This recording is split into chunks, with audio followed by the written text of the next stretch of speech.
than the CQC, and as you said, it's about that. It's about that. Where's the cohesion? Where's the sort of joined up thinking? Just doing your job properly. You know, in a hospital, especially in a mental health trust, there should be a police liaison officer that is the conduit between the two. So dangerous people that have committed offences and are at risk to the public, the police are aware of them. Calocane had an outstanding warrant, and he was released. Yeah, I mean, who got that so wrong? Who was not doing their job properly? I understand resources, I understand limitations, I understand pressure. However, to the people that would say that to me, I would say, imagine losing your child in the most brutal, horrific way you would ever imagine. It's stuff of nightmares. And then come back and say you think you're under pressure. I mean, reading that a doctor had warned that this man could be a killer. I mean, how does that make you and the other families involved in this field, just to know that there was this warning that this man could do something like this? Years before. It's sickening, right? It's sickening, and it's... I mean, my instinct would be to question and say, well, what did you do if you think someone's going to be... What did you do?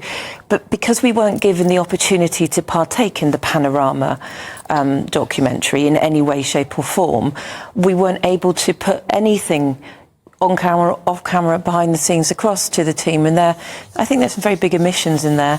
There's some inaccuracies, and we're hugely disappointed with the Panorama team, and they know that. Now this is the Panorama programme that aired last night. Last night, yeah. And they spoke with the family, the Calocane family. They sat down with them, painted quite a sympathetic picture of the Calocane family, and spoke about their problems and the mental health side of things.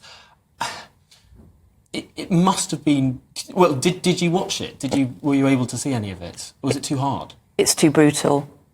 It's difficult maybe for most people to understand, but speaking quite frankly, as I've always done, to see the family that brought that individual into this world and into our country is very traumatic. To hear those voices, and as we feared, we were told on the 26th of July from Nav, who is one of the BBC reporters involved in it. He was sort of on the programme a lot last night. That this was done, it was in the can, it was with their lawyers, and that some of the big questions, Emma, that you've asked are going to be answered. People that have never spoken before are going to speak on camera, including the Calocane family.